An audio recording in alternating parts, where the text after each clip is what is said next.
bahan-bahan. Yang pertama itu kita menyiapkan alat tulis, kedua tabel pengamatan, ketiga yaitu alam sekitar. Adapun langkah kerjanya, yang pertama kita temukan 5 hewan dan 5 tumbuhan yang ada di sekitar lingkungan kita.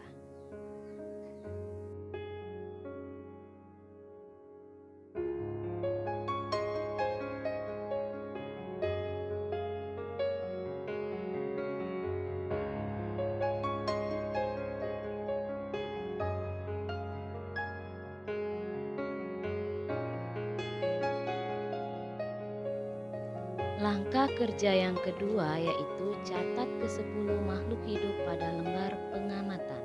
Ketiga, amatilah ciri-ciri dari makhluk hidup yang telah dicatat. Adapun hasil pengamatan yang didapat yaitu yang pertama bergerak. Hewan dan tumbuhan memiliki ciri bergerak. Hewan bergerak menggunakan alat geraknya seperti kaki, sayap, sirip, dan lainnya. Tumbuhan bergerak karena adanya rangsangan dari luar, misalnya cahaya matahari dan media pertumbuhan. Ciri-ciri makhluk hidup yang kedua yaitu bernapas. Hewan dan tumbuhan memiliki ciri bernapas. Hewan bernapas menggunakan alat pernapasannya seperti paru-paru, pundi-pundi udara, dan insang. Tumbuhan bernapas menggunakan alat pernapasan berupa stomata dan lentisel. Ciri-ciri makhluk hidup yang ketiga yaitu makan.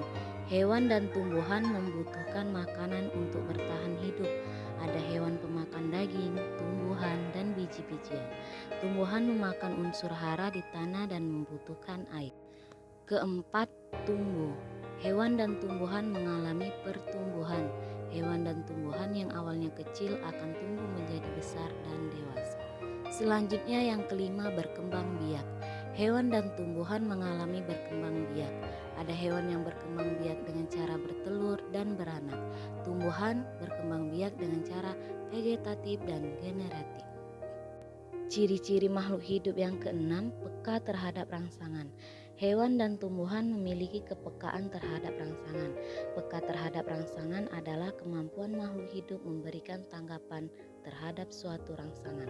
Rangsangan dapat berupa cahaya matahari, sentuhan, air, dan lainnya. Ketujuh, ekskresi.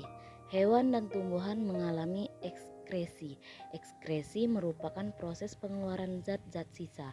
Hewan melakukan ekskresi dari ginjal, hati, usus, dan anus. Tumbuhan melakukan ekskresi melalui stomata dan lentisel.